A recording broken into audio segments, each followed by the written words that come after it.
환란날에 부르는 노래 시편 23편. 오늘은 4절 말씀을 함께 묵상하도록 하겠습니다. 내가 사망의 음침한 골짜기로 다닐지라도 해를 두려워하지 않을 것은 주께서 나와 함께 하심이라. 아멘. 3절에서 시인은 자신의 영혼을 소승케 하시고 하나님의 이름을 위하여 의의 길로 인도하신 하나님을 고백했습니다. 이 3절에 이어서 시인은 이제 4절에서 사망의 음침한 골짜기를 언급하고 있는 것입니다. 하나님이 인도하시는 의의 길은 결코 평탄한 길이 아닙니다. 반대로 좁은 문이고 좁은 길이라고 할 수가 있죠. 그 의의 길은 사망의 어두운 골짜기를 포함하는 길입니다. 따라서 그 어느 누구도 감격스러운 영광의 날을 보기 위해서는 처절한 현실적 고난 또한 감수해야만 한다는 의미입니다.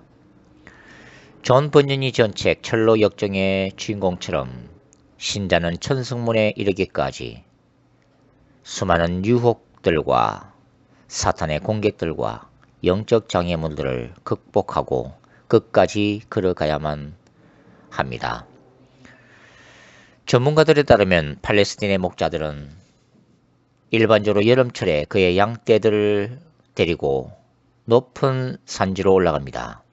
그 높은 산지는 눈이 녹아내린 풍성한 목초지죠.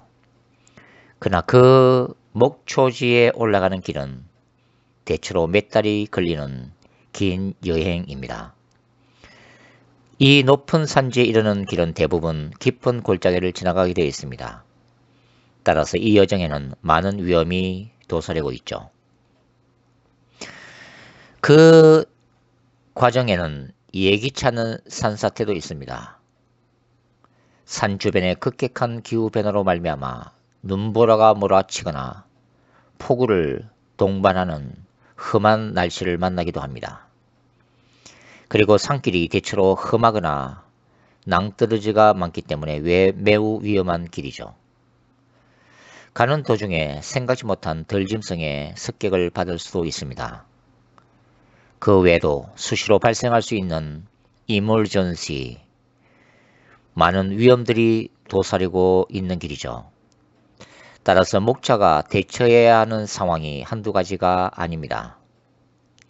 그럼에도 불구하고 목자는 이 깊은 골짜기를 통해 산지로 이동하는 그 길로 양떼들을 인도하고 있는 것입니다.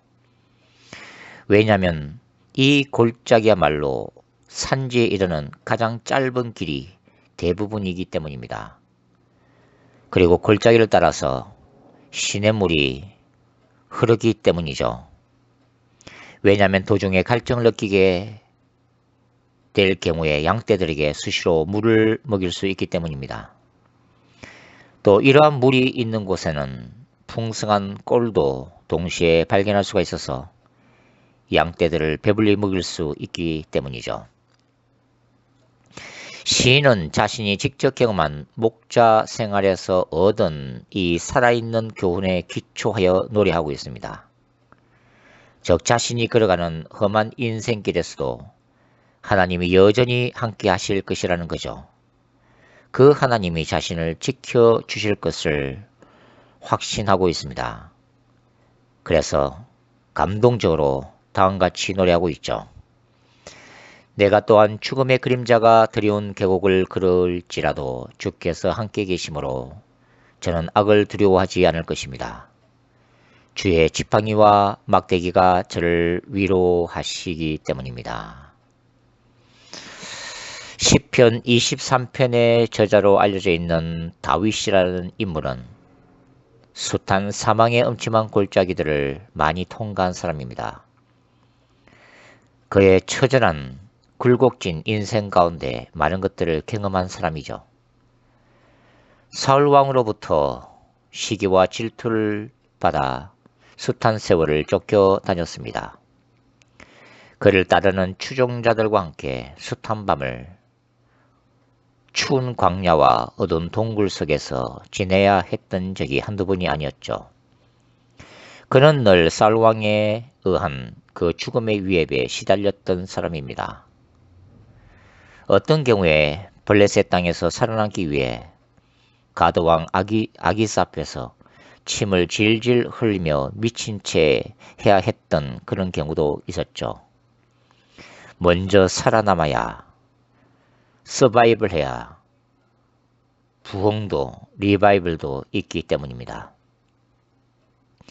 영혼을 움직이는 다윗의 주옥같은 많은 시편들이 바로 이러한 고난의 광야에서 쏟아져 나왔습니다. 결코 우연이 아니죠. 날마다 직면해야 했던 죽음의 공포 앞에서 다윗은 하나님만 바라보아야만 했습니다. 그 누구도 의지할 사람이 없었던 광야 한복판에서 다윗은 하나님만을 의지해야만 했습니다. 무엇 하나 강한 것이 없었던 다윗은 오직 하나님께만 진솔하게 도와달라고 기도해야만 했습니다. 성숙한 신자는 자기 앞에 놓여있는 고난의 산들을 결코 기뻐하지는 않습니다. 그러나 그 고난의 산들을 치워달라고 기도하진 않습니다. 또는 그 고난의 산들을 돌아서 가게 해달라고 기도하지도 않습니다. 그 대신 신자는 하나님 앞에 그 고난의 산들을 넘을 수 있는 믿음을 달라고 기도합니다. 그 고난의 산들을 끝까지 넘을 수 있는 인내를 달라고 기도합니다. 그 고난의 산이라고 하는 역경을 극복할 수 있는 하늘의 능력을 달라고 기도하죠. 다윗은 야훼의 거룩한 전쟁 신학을 어릴 적부터 이미 잘 알고 있었습니다. 이것은 그의 조상들에게 대대로 전승되어 오던 이스라엘의 신학이죠. 다윗은 전생애를 통해서 이 거룩한 전쟁 신학을 상가운데 경험했습니다. 다윗 자신이 걸어왔던 인생의 길이 바로 그 야훼께 속한 전쟁이었고, 그가 수행했던 수많은 전쟁들이 바로 야훼께 속한 전쟁이었고, 하나님의 도우심으로 승리한 그 전쟁들이 바로 야훼의 거룩한 전쟁이었음을 그런 누구보다도 잘 알고 있었던 것입니다. 따라서 그가 하나님께만 온전히 순종한다면 비록 일시적인 죄를 짓고 넘어질지라도 그가 전심으로 회개하면서 하나님의 긍휼을 구한다면, 그가 겸손히 하나님의 얼굴을 구한다면, 그가 하나님의 용서를 구한다면 야훼는 다윗을 위해서 다시 찾아오시고 다윗을 위해서 다시 대적과 전쟁하시는 하나님으로 다시 일어나실 것임을 다윗은 확신하고 있었습니다. 다윗이 말하는 사망의 엄침한 골짜기는 늘 죽음의 공포로 가득 차 있는 그런 차가운 곳입니다.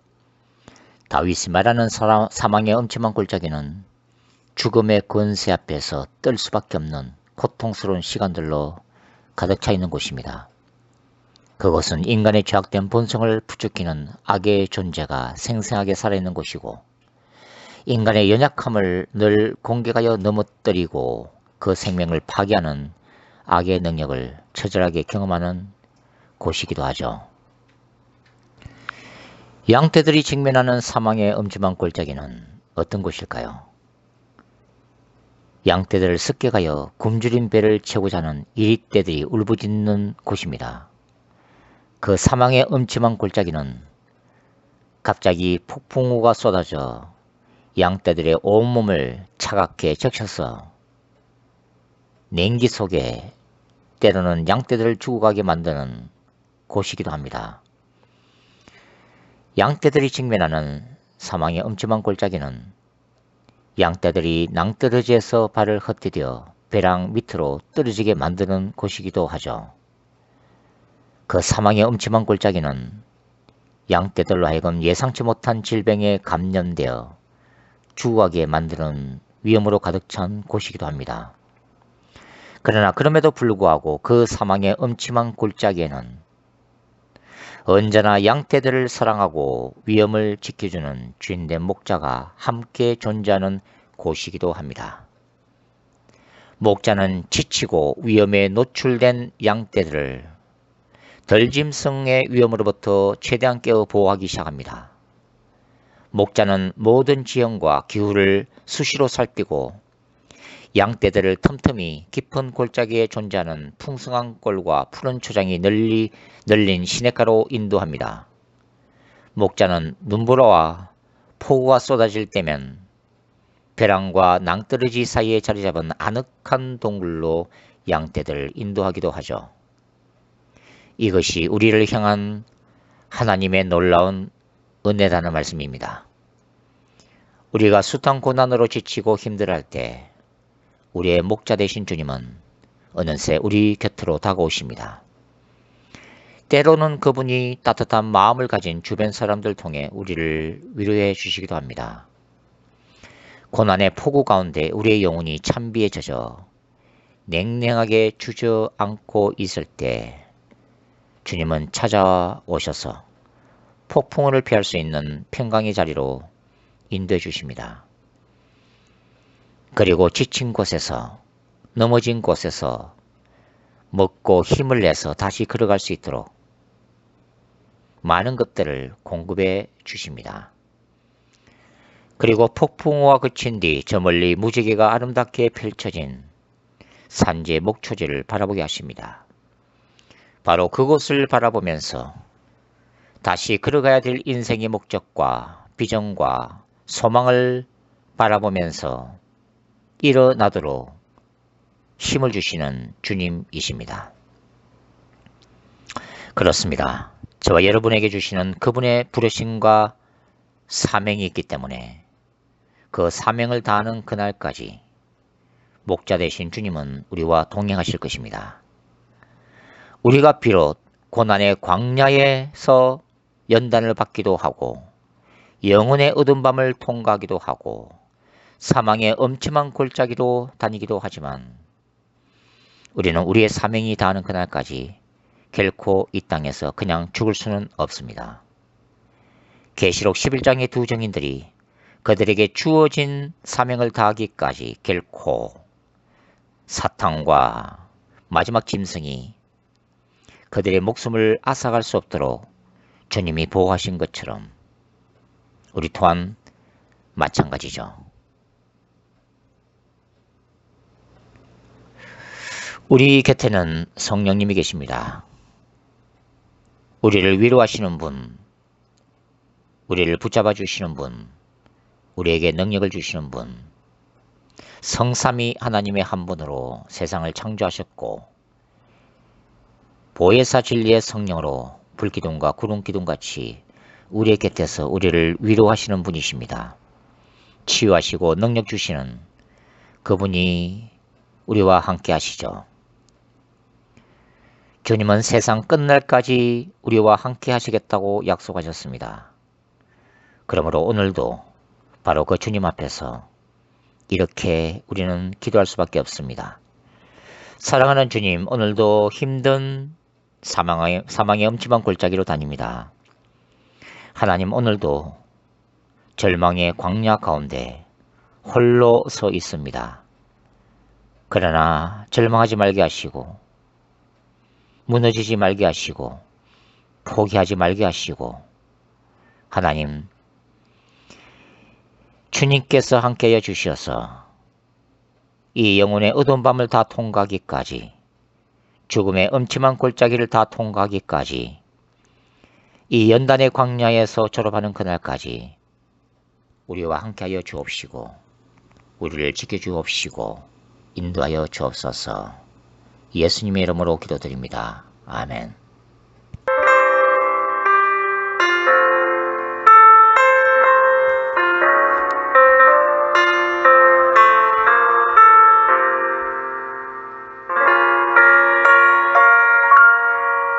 왜 나를 깊은 어둠 속에 홀로 두시는지, 어두운 밤은 왜 그리 길었는지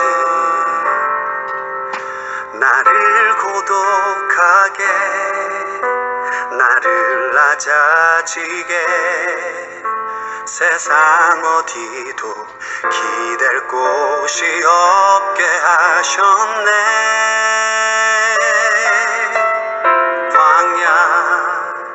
광야에 서 있네.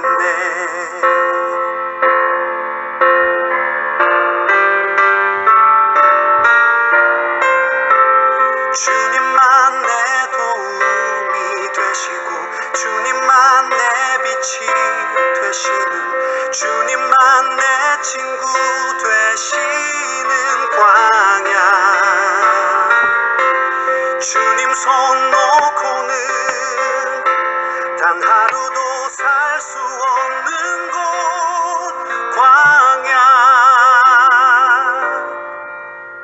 광야에 서 있네.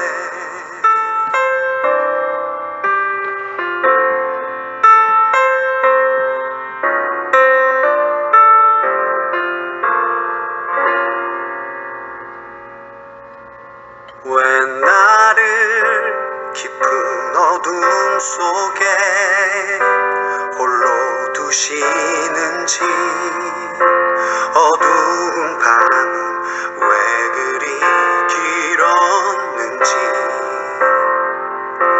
나를 고독하게 나를 낮아지게 세상 어디도 기댈 곳이 없게 하셨네.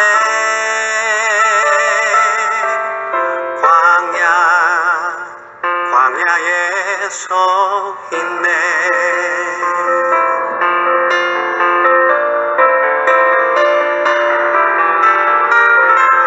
주님만 내 도움이 되시고 주님만 내 빛이 되시는 주님만 내 친구 되시는 광야. 주님 손 놓고는 단 하루도 살 수 없는 곳 광야.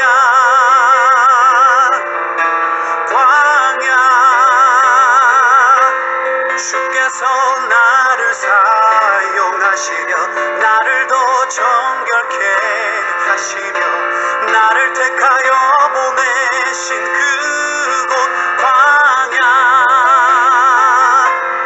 성령이 내 영을 다시 태어나게 하는 곳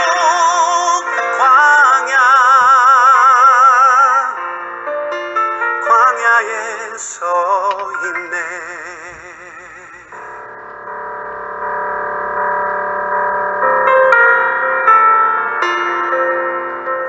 내 자가 산산이 깨지고 높아지려 했던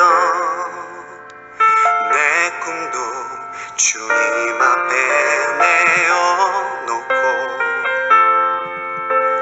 오직 주님 뜻만 이루어지기를 나를 통해 주님만 드러나시기를.